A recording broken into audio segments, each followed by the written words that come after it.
और कांग्रेस के शासनकाल में हुए तो हैं, मामले तो हुए हैं, लेकिन इतने स्तर पर नहीं कि एक आदमी बार बार पेपर लीक की कंप्लेंट में, एफआईआर में गिरफ्तार होता है, जमानत लेता है, जमानत लेकर के वो फिर गायब हो जाता है, फरार हो जाता है और दूसरे प्रदेश में जाकर के पुनः इसी काम में लग जाता है। ऐसा तो कांग्रेस के टाइम में नहीं था। और मैंने पहले कह दिया कि मैं कांग्रेस का वकील नहीं हूं, हम स्पष्टवादी लोग हैं, हम लोक कल्याण की बात करते हैं। तो कांग्रेस के टाइम में इस तरह की तो अनीति नहीं हुई है मामले, क्योंकि जिनके हम फॉलोअर हैं, जिनको हम अपना आका मानते हैं, उनके हम सानिध्य में काफी कुछ सीखा है। मानवर कांशीराम साहब, उन्होंने तो कहा था, तो मैं भी उसी बात का यकीनन आदमी हूं कि एक नागनाथ है तो एक सांपनाथ है। तो कांग्रेस भी कोई कम नहीं रही है, लेकिन इतने बहुतायत में मतलब इस तरह के पेपर लीक के मामले नहीं हुए हैं, इतनी जनता उनके समय में परेशान नहीं हुई। जय भीम, मैं मेवालाल और आप देख रहे हैं बहुजन समय। साथियों, 25 जुलाई एक ऐतिहासिक दिन है। सीजेपी का जीत हुआ है, कॉकरोच के जीत हुआ, कीड़े मकोड़े का जीत हुआ है। जो कहा जाता था कि ये कीड़े मकोड़े हैं, लेकिन वो उनका जज्बा जो 12 साल से विपक्ष कमजोर था, दुबक के बैठ गया था, लेकिन जो जंजी है उसने दिखा दिया कि अगर आप लड़ना चाहो तो सब कुछ संभव है। उसने लड़ के दिखाया, जीत के दिखाया और सरकार को झुका दिया। जिस सरकार कहते हैं कि हमारे सरकार में इस्तीफे नहीं होते, आज इस्तीफा भी दिला दिया।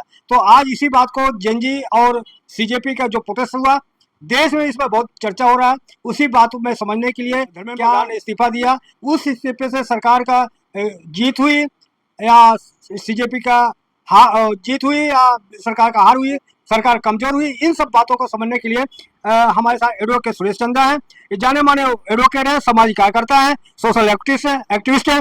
इनसे समझूंगा कि आखिर इसको कैसे देखते हैं।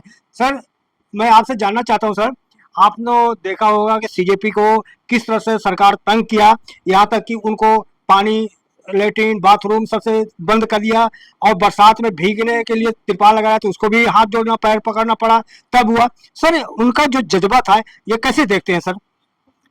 पहले तो मैं अपनी बात रखूं उससे पहले आपके इस लोकप्रिय चैनल बहुजन समय का जो प्रयास है इस विषय में, उसके लिए आपको भी धन्यवाद देते हुए, और सीजेपी के जितने भी आयोजक हैं, आयोजक के साथ साथ जिन्होंने भी उनको आंदोलनकर्ता के रूप में उनको सहयोग दिया है, कई भी रूप हो सकते हैं, मैं उनको सबको उनकी विजयश्री पर तहे दिल से मुबारकबाद देना चाहूँगा। और यहाँ तक भी कह देना चाहूँगा कि इस देश में शांति कायम कर सकते हैं तो ये युवा वर्ग कर सकता है। और यहाँ मैं ये भी कहना चाहूँगा कि जो भविष्य के दिन हैं उनसे भी अगर छुटकारा दिलवा दें तो इस देश के जो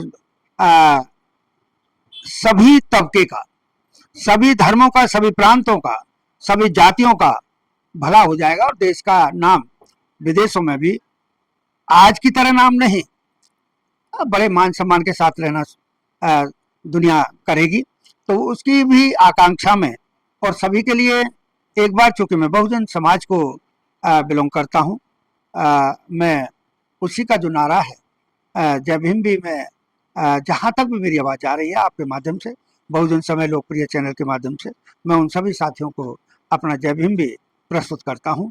और जो आपने सवाल किया, देखिएगा आंदोलन शुरू में तो ऐसा नजर आ रहा था कि फेल हो जाएंगे, क्योंकि बीजेपी की सरकार ने उस तरह की व्यवस्था कर दी थी कि मनोबल टूटे, इनको पानी ना मिले, कहीं से भी थोड़ा बहुत खाने को ना मिले। और बारिश के मौसम का जो आपने जिक्र किया, उसमें अगर तिरपाल लगा ले कोई आदमी, यही दिल्ली पुलिस है जो जगह जगह पर रेडी लगाए हैं या और कुछ किए हैं और कुछ किए हैं, बड़े बड़े होटलों पर भी तिरपाल लगाए हुए हैं, लेकिन उनको कभी नहीं टोका, वो भी तो अवैध है। लेकिन इन बच्चों को मनोबल तोड़ने के लिए पूरा प्रयास किया है।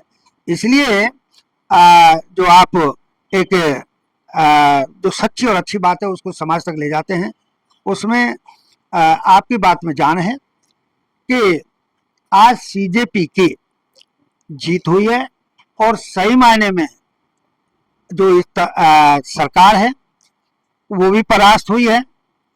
और यहां तक मैं कह दूं, मेरे सीजेआई महोदय कहीं अवमानना न समझे, लेकिन मेरी भावना है, मेरी भावना को भी ठेस न पहुंचनी चाहिए उनके कहे हुए शब्दों के माध्यम से, कि सीजेआई महोदय ने जो कॉकरोच शब्द इस्तेमाल किया इन लोगों को, उन्होंने दिखा दिया कि हम कीड़े मकोड़े नहीं हैं, कीड़े मकोड़ों की जिंदगी जीने वाले लोग नहीं है। आप लोग तो कुर्सी पे बैठ करके किसी की भी मतलब तरफदारी कर सकते हो, लेकिन हम तरफदारी मानवता की करते हैं, इंसानियत की करते हैं और न्याय दिलाने की बात करते हैं। और उन्होंने बगैर आपकी मदद के, बगैर किसी कोर्ट की मदद के, अपने बहुजन शक्ति के आधार पर, नौजवान शक्ति के आधार पर आज जीत हासिल की है। सर मैं आपसे जानना चाह रहा हूँ सर, 26 दिन बाद सोनम वांगचुक भूख हड़ताल के बाद केंद्रीय मंत्री के आश्वासन पर सोनम वांगचुक जो है अनशन तोड़ दिया है, आगे क्या होगा? देखिएगा, वांगचुक साहब के मामले में भी मैं एक बात से डरा कि वो दुर्बल शरीर वाले तो थे, और जो भारत सरकार के जेपी नड्डा साहब या दूसरे साथी उनके, वो उनसे मिलने गए, उनको आश्वासन दिया, तो लिखित में आश्वासन मांगा था, लेकिन बाद में वो इस डायलॉग पर आ गए कि लिखित में भी नहीं देते हैं, कोई बात नहीं, एक बार वर्बल ओरली मौखिक रूप में तो वो अपनी बात कह दें कि भाई ये शर्तें हैं हमारी, इन शर्तों को हम मान रहे हैं। तो वहां पर मैं एक बार को ऐसा मनोबल सा टूटा कि कहीं वांगचुक साहब कहीं हेरेसमेंट तो नहीं मान गए। लेकिन उनका भी तहे दिल से शुक्रिया और मुबारकबाद कि उनके जिनके साथ लगे उन दोनों के उधर से नौजवानी, इस देश की जवानी, और उधर से उनका प्रौढ़ अवस्था, दोनों ने मिलकर के जीत हासिल की है। और भविष्य में अगर पुनः ये भारत सरकार कोई इस तरह का गलत काम करती है तो भारत सरकार को यहाँ से सबक मिल गया है कि किसी भी कट्टर, क्योंकि प्राकृतिक व्यवस्था में न कट्टरता भली है और न बिल्कुल दयालुता भली है, क्योंकि सदगुरु कबीर ने तो कहा है कि अत का भला न बोलना, अत का भला न चुप, अत का भला न बरसना, अत का भला न धूप। तो अति, किसी भी चीज की अति ठीक नहीं है। और यदि सरकार ने वो काम फिर किया तो ये अभी कहीं चले नहीं गए हैं, न वांगचुक साहब गए हैं और ना जो ये हमारे देश के जो नौजवान हैं ये कहीं गए हैं। सर क्या सरकार सोचा था कि पुलिस के लाठी से छात्र डर जाएंगे और घर चले जाएंगे? सरकार की तो नीति थी और नियत भी थी, उनकी सोच तो यही थी कि बच्चे लोग क्या कर पाएंगे, क्योंकि वहां पर मेरी जानकारी में जो आया, आप जैसे अच्छे सोशल एक्टिविस्ट और मीडिया वाले लोगों के माध्यम से, वो गोदी मीडिया की बात नहीं कर रहा, जो आप लोग सच्ची और ईमानदारी बात दिखाते हैं, सोशल मीडिया वाले लोग, यूट्यूबर्स हैं, उनकी बात कर रहा हूँ कि उन्होंने जो वहां पर दिखाया कि भाई जो 15 साल का बच्चा है, चाहे वो बेटी है चाहे बेटा है, मतलब माइनर है और मेजर भी है, और मेजर की भिन्न भिन्न उम्रों के लोग हैं, उन लोगों को डराने का पूर्णतः प्रयास करेंगे हम लोग, और पूर्णतः प्रयास करके इनको वहां से जंतर मंतर से भगा देंगे।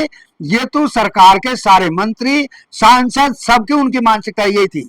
लेकिन धन्यवाद के पात्र हैं ये बच्चे लोग, जिन्होंने ये सिद्ध कर दिया कि आपकी सोच कोई भी हो, हमारी सोच न्याय दिलाने की है, और उन्होंने दिया है।